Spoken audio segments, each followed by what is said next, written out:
Ny teny amboh malaza moa dia lehilahy miisa valo mpangalatra lakolosy no voasambotra fiangonana iray tao Ankadindravololona Fokontany Andranosoa commune amboh malaza district Antananarivo Avaradrano no tafiditra ny olondratsy izay mpangalatra lakolosy ny andron'ny alakamisy maraina tamin'ny 2 ora. Araka ny voalazan'ny loharanom-baovao CRZN Antananarivo moa dia nitsoaka ireo mpangalatra raha voanaheno ny fahatongavan'ny mpitandro ny filaminana sy ny andromasom-pokon'olona. Lasan'izy ireo ny lakolosy mpiangonana izay navelany ireo mpangalatra tao anatin'ny bozaka izay tsy lavitra teo amin'io toerana io. Voasambotra taorian'izay ny telo lahy izay nanao ny fandrobana ny ampy ny namany izy ireo miisa 5 teny Andraisoro. Naverina tamin'ny fiangonana ny lakolosy izy valomiraha kosa dia hatolotra ny fitsarana aorian'ny famotora isorana moa ny mpitandro ny filaminana sy ny andromasom-pokon'olona izay mitandro ny filaminana hatrany.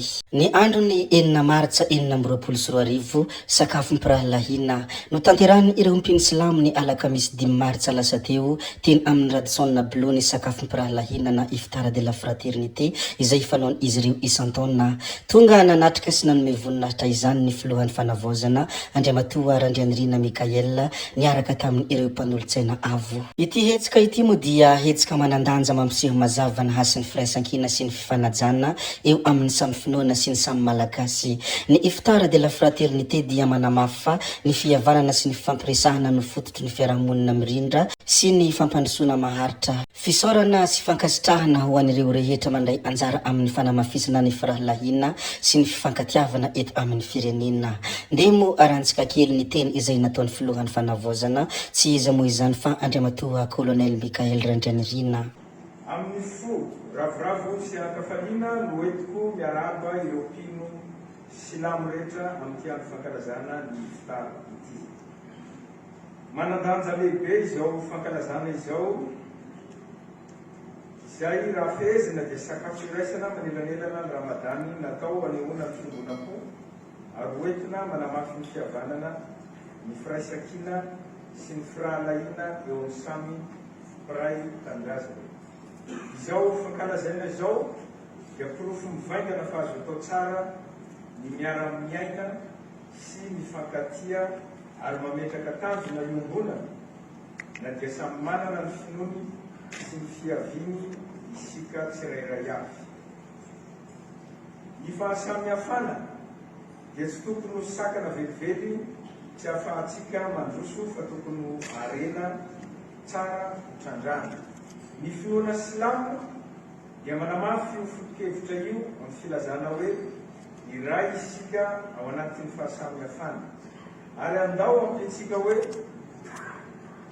mifampiankina isika, mifamelona fa tsy mifamono firahalahy mianala ka mifampatoky sy mifampitsiny. Ny fifampizarazarana sy ny fampisaram-bazana no entina ny fehezana ity nosy ity hatrizay ary anisan'ny fototra mampahantra antsika malagasy izany. Voapirofo maneran-tany fa ny firenena manana vahoaka voazarazara sy tsy manana soatoavina iombonana mazava dia farahidiny amin'ny fahatrano. Koa fotoana izao andron'ny fanavaozana izao izay ialana amin'izany rehetra izany mila miverina andoharano isika ka mamerina sy miaina ny soatoavina maha-malagasy atsika. Mila resinatra isika fa malagasy aloha ny alohan'ny zavatra rehetra ary tokony ho saro-piaro isika amin'ny maha-malagasy atsika.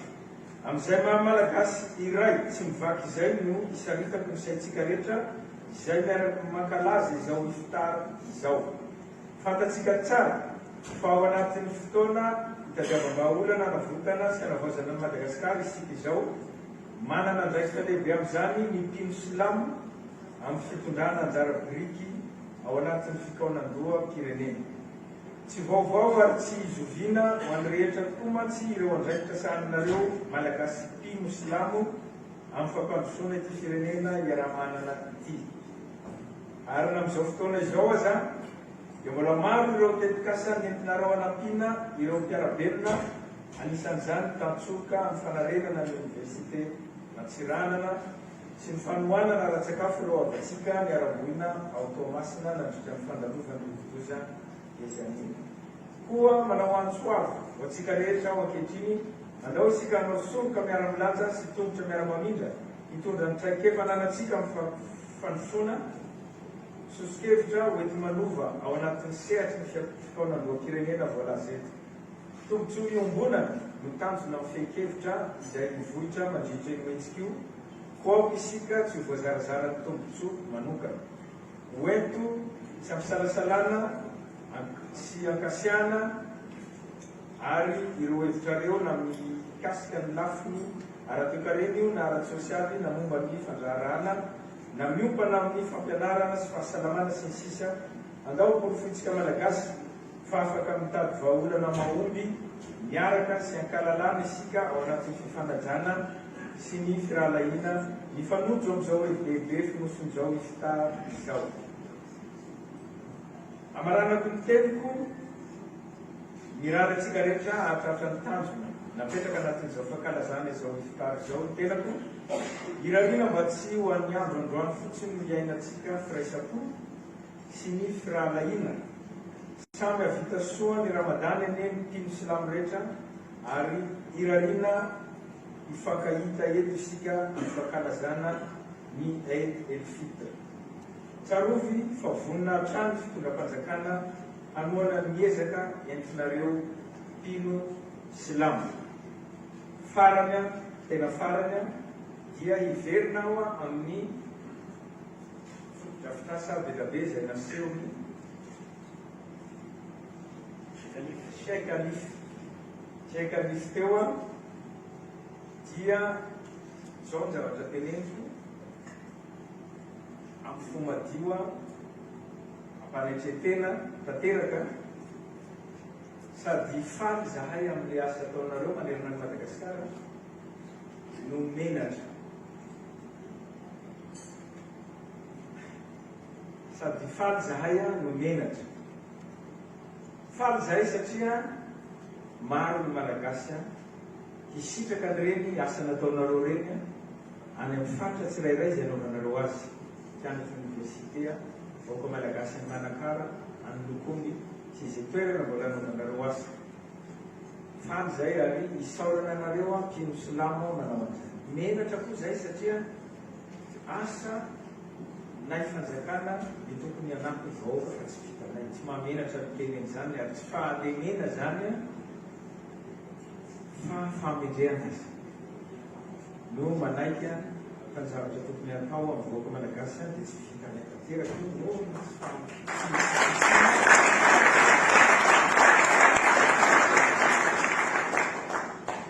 noho ny tsy fahampiana dia tsy vitanay ny manampy tokony itiavanay azy ny vahoaka malagasy. Nareo nahavita azy dia hoy izy aho malagasy fa nataoko ty teny ty Madagasikara ty nataon'Andriamanitra ho nosy.